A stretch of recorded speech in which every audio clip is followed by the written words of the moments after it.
Chers amis, abonnés, amoureux et amoureuses de la lecture, aujourd'hui je vous emmène dans un voyage profond et troublant à travers les pages de The Hidden History of Zionism, en français l'histoire cachée du sionisme, de Ralph Schoenman. Un livre qui dérange, qui questionne, qui dévoile des vérités rarement racontées. Le propos est grave mais nécessaire. Préparez-vous, ce que je vais vous dire va à l'encontre de nombreuses idées reçues.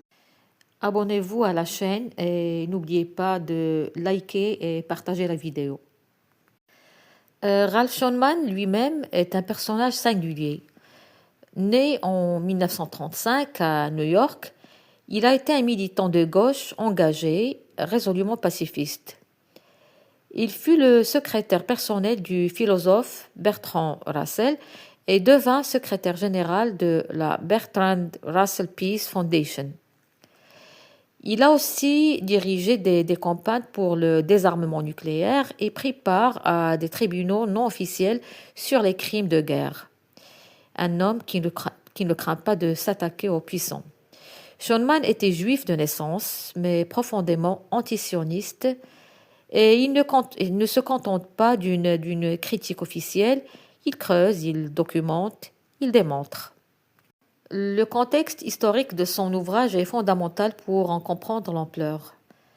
1988, année de parution de la version originale anglaise, au plus fort des tensions du Moyen-Orient.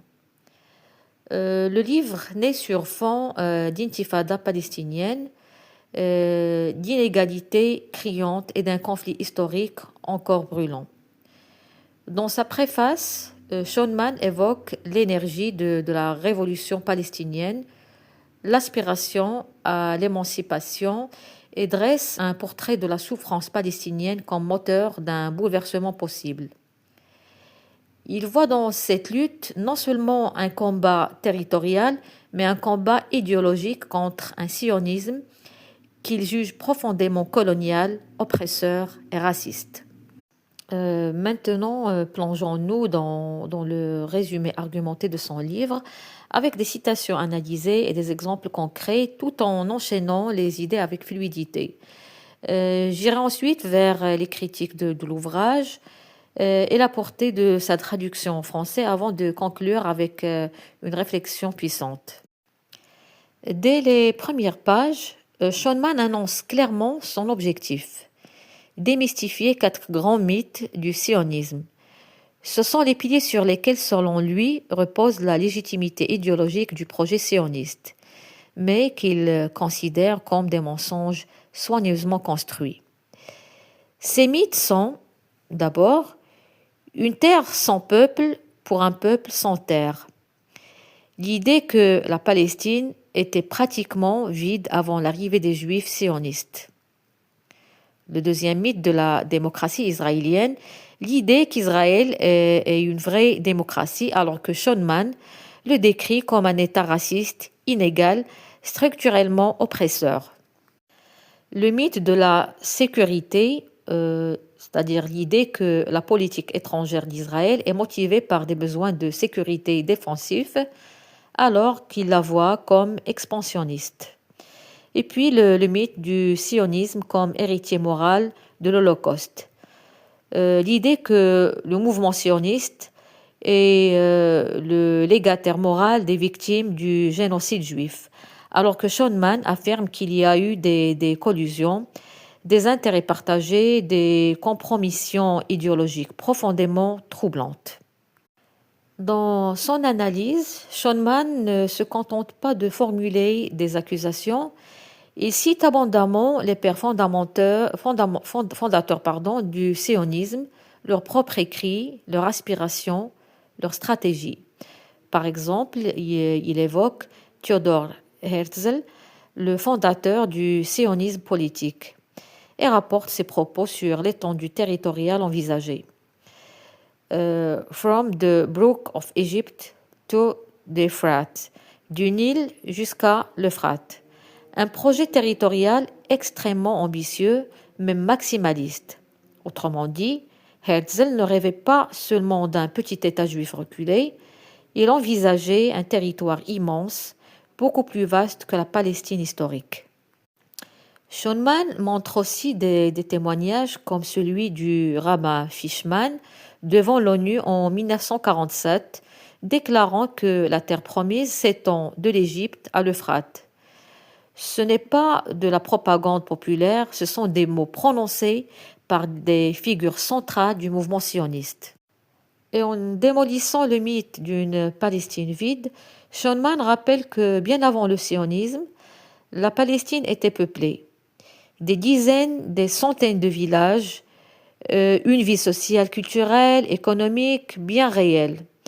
Il critique l'oubli volontaire de cette réalité, l'idée selon laquelle les Palestiniens n'existaient pas en tant que nation ou peuple, ce qui légitimait aux yeux de certains leur dépossession.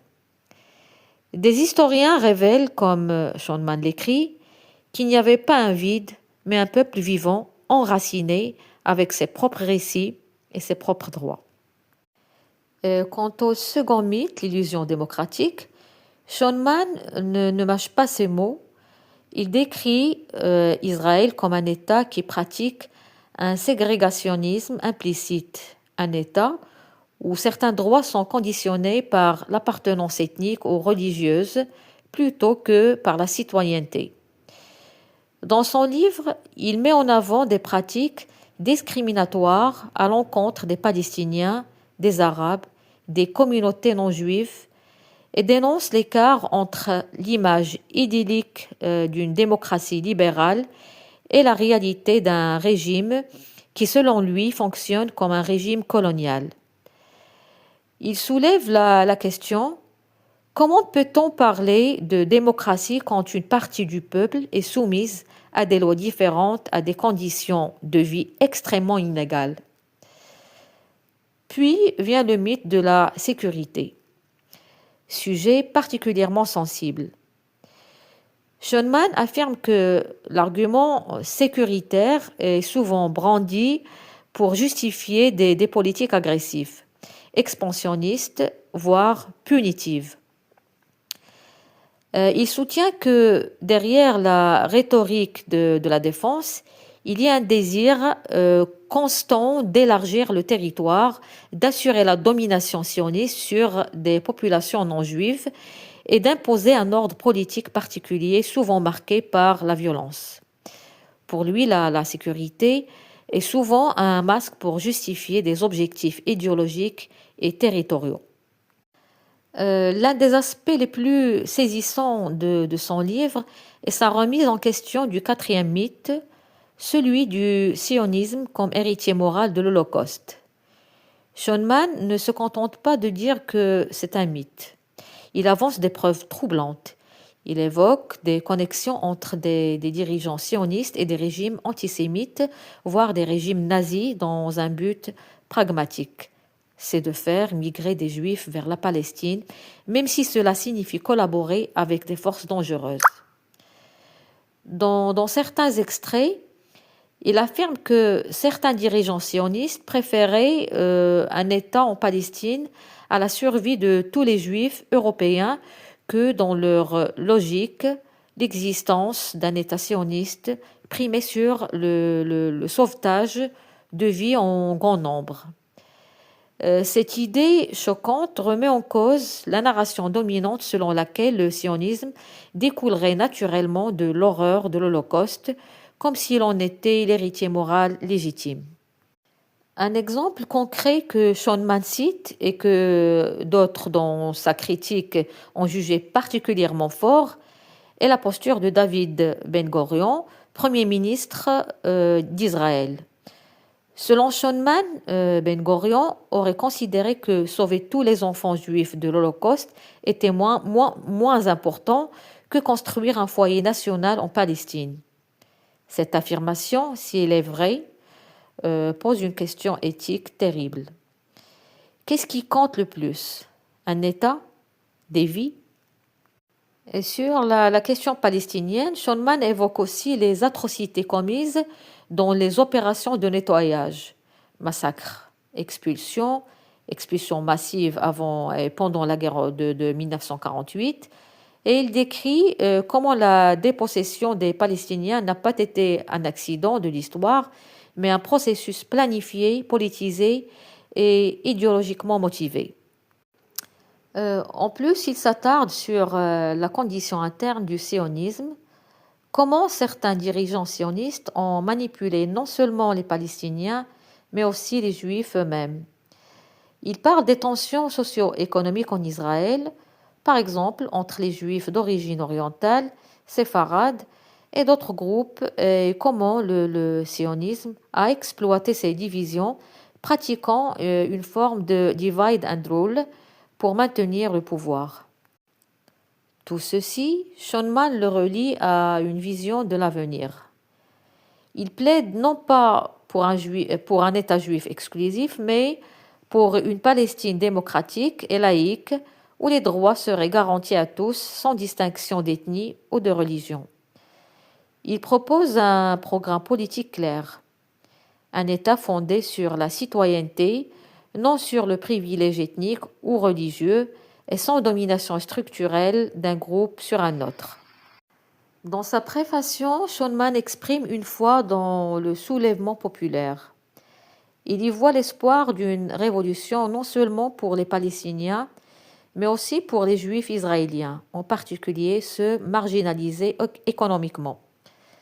Il évoque les Séfardim, les Juifs d'origine orientale, comme un groupe dont les aspirations sociales pourraient converger avec la libération palestinienne. Il dit « Le jour approche où eux aussi solliciteront un avenir libre d'un État sioniste qui combine subjugation et exploitation. » Et bien sûr, un travail aussi provocateur ne peut rester sans critique. Dans une critique publiée par Andrew Kilgore dans le Washington Report on Middle East Affairs, Schoenmann est loué pour sa puissance et sa conviction, mais le critique note aussi que son biais idéologique est très fort.